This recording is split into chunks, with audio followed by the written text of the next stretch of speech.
This European Cricket Network event is proudly brought to you by HCL Software and Paramatch.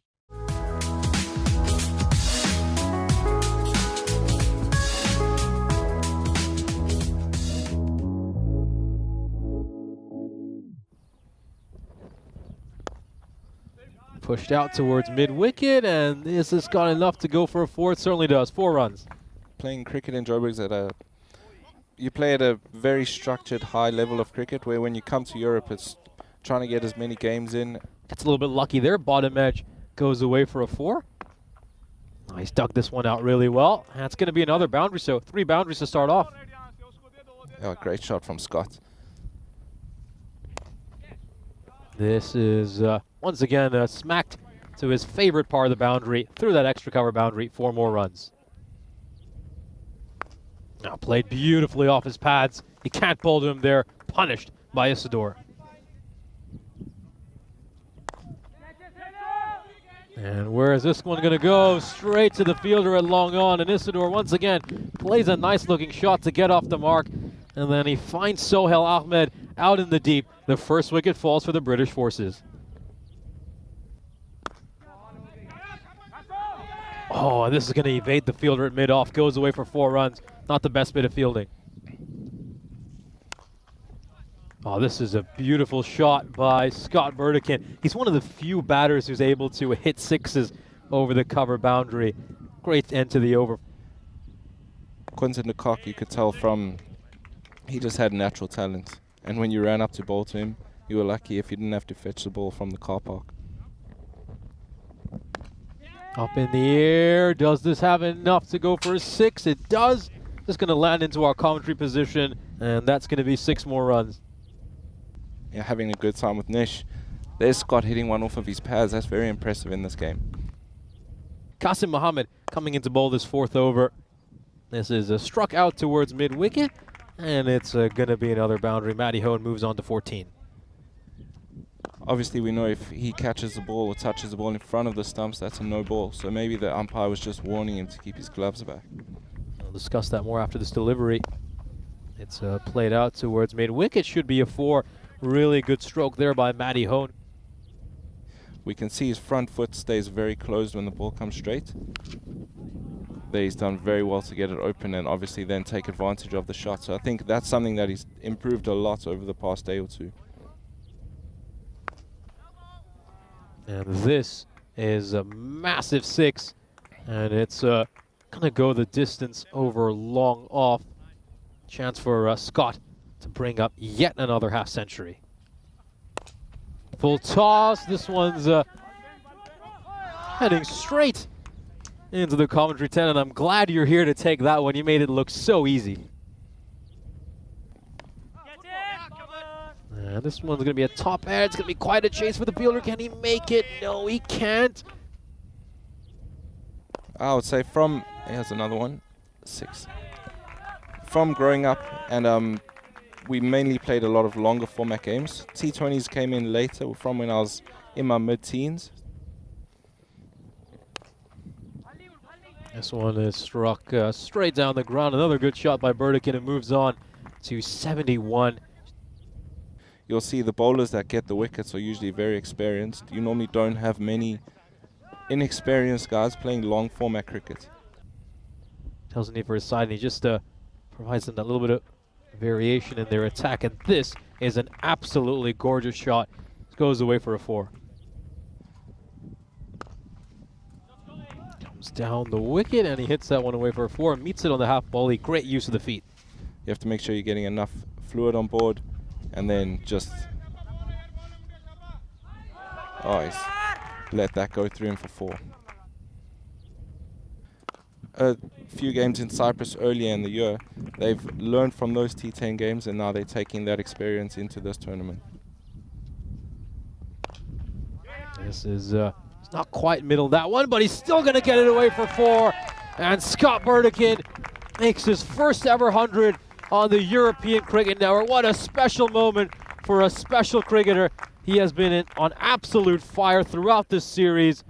It's his 4th 50-plus score. An incredible, incredible display of batting by him once again. Take a bow, Scott Burdekin. Full toss. This is struck away towards cow corner. That's going to be a boundary. Matty Hone moves on to 30. Down the ground, and this goes for 4. He pierces the gap. There's quite incredible. He picked out the fielder he has, but it's not going to matter because he spilt the catch. Thwacked.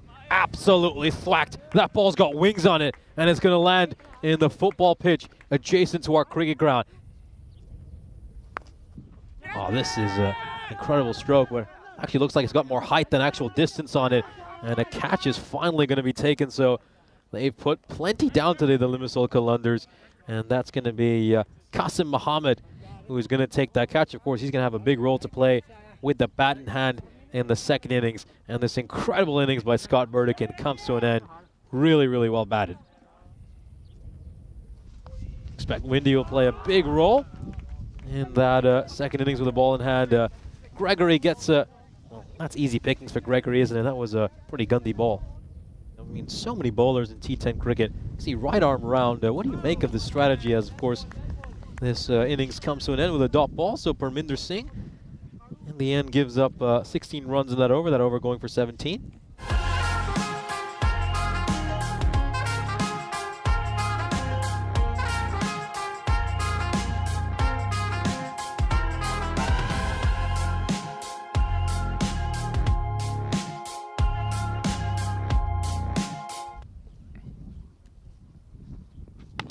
And Windy Miller starts off with a slightly wider delivery.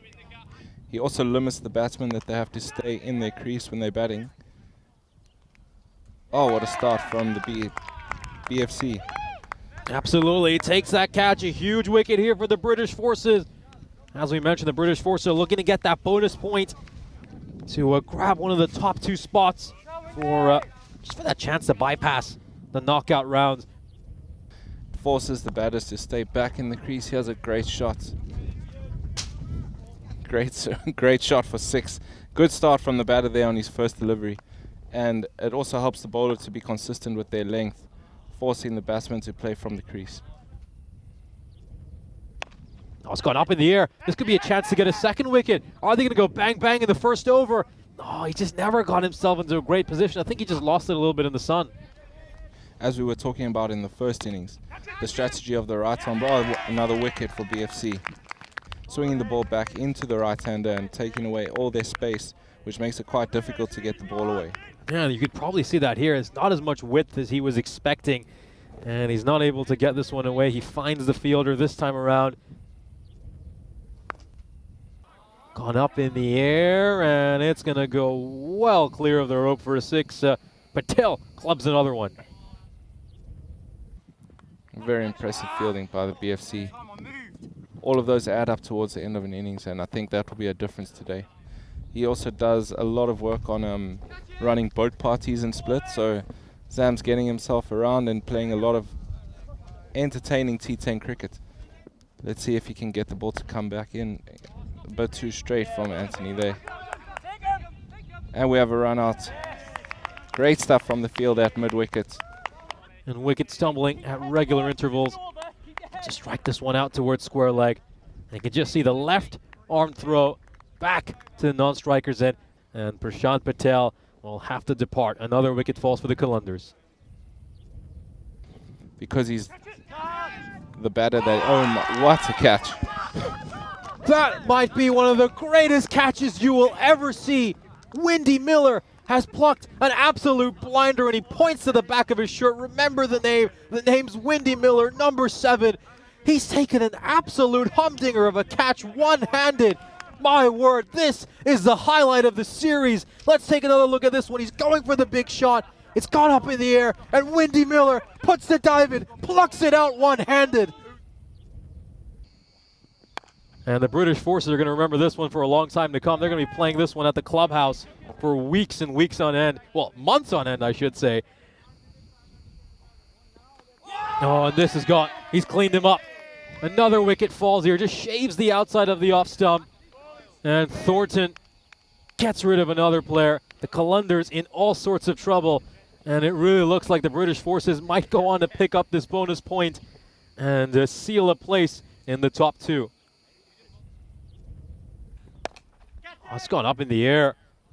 And has this got enough distance on it? It certainly does. That's a 6. Hussein blasts a big one.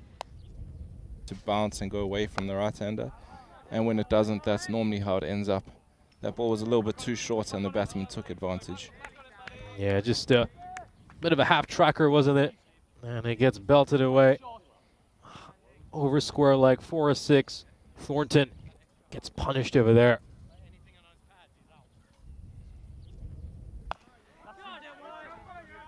And this is going to be another 6. It's another big one there for Bashir. He makes it back-to-back 6s. Cleans him up, full and straight. You miss, I hit. Keeps it simple, and Bashir departs. That's a perfect delivery from Tom there. I think he read the situation of what the batter wanted to do, and he put the ball in the slot where if the batter made a mistake, he would get him out. So that's very impressive to see. That's the way to go here for Tom. Yeah, absolutely. This one is just on the pads. It's tucked away for a 4. It's a good shot there by Hussein. Bypass the elimination round next Wednesday and go straight to the quarterfinals. This is a really good stroke. A bit of a check shot there by Ollie for a 6. A very challenging team to get past in the quarterfinals, which will be coming up next week. No doubt about this one. This is certainly a stumping, and he ferociously knocks the stumps down there, Isidore. And Hussein, that will bring his innings to an end.